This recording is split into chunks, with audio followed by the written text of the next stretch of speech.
नमस्कार, आदाब। मैं सदर सैफी और आप देख रहे हैं आज की खास खबर। 2025 के लिए अंतरिम बजट पेश कर दिया गया है। हर कोई अपने लिहाज से इस बजट को डिकोड करने में लगा है। हर तबके का आदमी बजट पर अपने लिए कुछ ना कुछ तलाशने की कोशिश में जुटा हुआ है।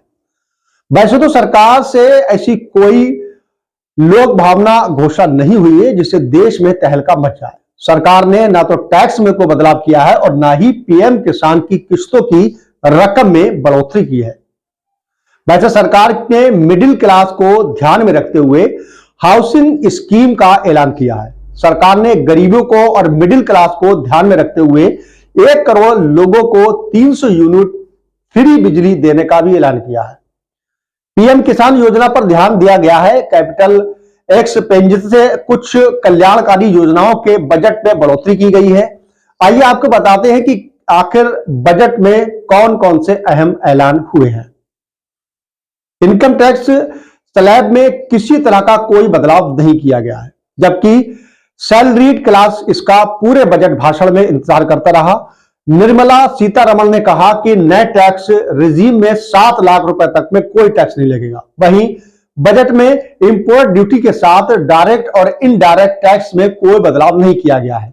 वहीं दूसरी ओर सरकार ने 25,000 रुपए के सभी टैक्स विवादों निपटाते हुए डिमांड नोटिस को वापस ले लिया है।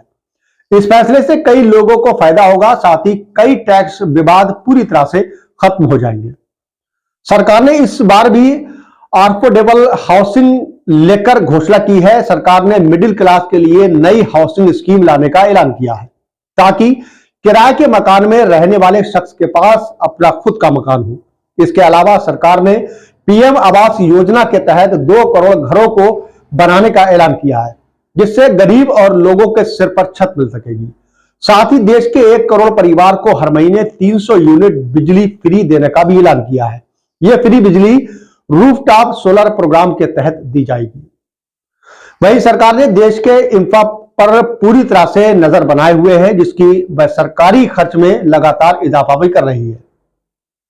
इस बार भी कैपिटल एक्सपेंडिचर में पिछले बजट के मुकाबले 11.1% का इजाफा किया गया है, जिसका मतलब है कि इस बार सरकार 11.11 लाख करोड़ रुपए खर्च करने जा रही है। वैसे मौजूदा वित्त वर्ष में यह रकम 10 लाख करोड़ रुपए थी, जिसमें 37% का इजाफा भी किया गया था। सरकार की कमाई टैक्स से होती है, फिर चाहे वो इनकम टैक्स हो या फिर कॉर्पोरेट टैक्स हो। अब तो सरकार के लिए जीएसटी भी कमाई का एक बड़ा सोर्स बन गया है। सरकार ने वित्त वर्ष 2025 के लिए 30 लाख करोड़ रुपए के टैक्स कलेक्शन का अनुमान लगाया है। वैसे मौजूदा वित्त वर्ष में संशोधित अनुमान से ज्यादा करीब 27 लाख करोड़ का टैक्स कलेक्शन हो चुका है। वैसे इसके और भी ज्यादा बढ़ने का अनुमान भी है। अंतरिम बजट में रक्षा बजट में भी इजाफा किया गया है। यह इजाफा काफी मामूली देखने को मिला है। वहीं आंकड़ों के अनुसार वित्त वर्ष 2024 के मुकाबले वित्त वर्ष 2025 के लिए इस बजट में करीब 26,000 करोड़ रुपए का इजाफा किया गया है। इसका मतलब यह है कि 4.37% बढ़ोतरी देखने को मिली है। पिछले साल रक्षा बजट 5.94 लाख करोड़ रुपए का था, जिसे बढ़ाकर 6.2 लाख करोड़ रुपए कर दिया गया है। वहीं दूसरी ओर हेल्थ को लेकर भी ऐलान किया गया है।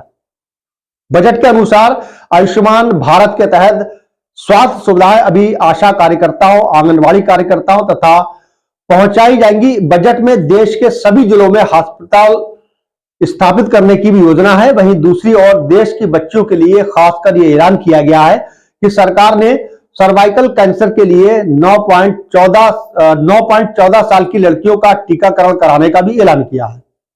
वित्त मंत्री ने अपने बजट भाषण में कहा कि उड़ान योजना के तहत देश में 517 नए हवाई रूट तैयार किए जाएंगे।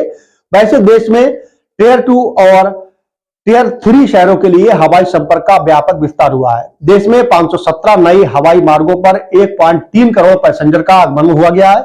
उन्होंने कहा कि भारतीय विमानन कंपनियों ने सक्रिय रूप से 1000 से अधिक नए विमानों के ऑर्डर दे दिए हैं। 3 घरेलू विमानन कंपनियां एयर इंडिया, इंडिगो और आकाशा एयर ने मिलकर एक साल में कम से कम कुल 1120 विमानों का ऑर्डर दिया है। बजट में सरकार ने वित्त वर्ष 2025 के लिए कम से कम 5 प्रमुख योजनाओं के बजट में इजाफा किया है। मनरेगा आवेदन 43.3% बढ़ाकर 86,000 करोड़ रुपए का कर दिया गया है। वहीं आयुष्मान भारत पीएमजेवाई के बजट में 4.2% का इजाफा किया गया है, जो 7,500 करोड़ रुपए का इसका बजट बन रहा है। पीएलआई योजनाओं के बजट के लिए 33.5% बढ़ाकर 6,200 करोड़ रुपए का बजट पास किया गया है। वहीं सेमी कंडक्टर और डिस्प्ले मैन्युफैक्चरिंग इकोसिस्टम के लिए वित्त वर्ष 2025 में इजाफा करीब डबल कर दिया गया है। वहीं वित्त वर्ष 2024 में इसका बजट 3,000 करोड़ रुपए था, जिसे बढ़ाकर 6,903 करोड़ रुपए किया गया है। सोलर एनर्जी के लिए भी बजट में इजाफा करते हुए वित्त मंत्री ने 2025 में 85,000 करोड़ रुपए का किया है, जबकि वित्त वर्ष में 2024 का एलोकेशन 4,970 करोड़ रुपए था। नेशनल ग्रीन हाइड्रोजन मिशन के तहत वित्त वर्ष 2025 के लिए 6,000 करोड़ रुपए का बजट तय किया गया है, जबकि वित्त वर्ष में इसका बजट 297 करोड़ रुपए निवेश टारगेट कराया। वहीं विनिवेश पर फोकस किया गया है, लेकिन टारगेट किसी भी साल पूरा नहीं हो सका। इसी वजह से इस साल अंतरिम बजट में वित्त वर्ष 2024 के लिए विनिवेश के टारगेट को कम कर 30,000 करोड़ रुपए कर दिया गया है, जबकि वित्त वर्ष 2025 में इसका टारगेट 50,000 करोड़ रुपए तय किया गया था। इस बार अंतरिम बजट में सरकारी कंपनियों के प्राइवेटाइजेशन कर कोई भी ऐलान नहीं किया गया है। फिलहाल जो ताजा जो बजट है जो आज पास हुआ है, उसको लेकर कई जगह चर्चा का विषय बना हुआ है और कुछ को ये आ रहा है और कुछ को समझ में नहीं आ रहा है।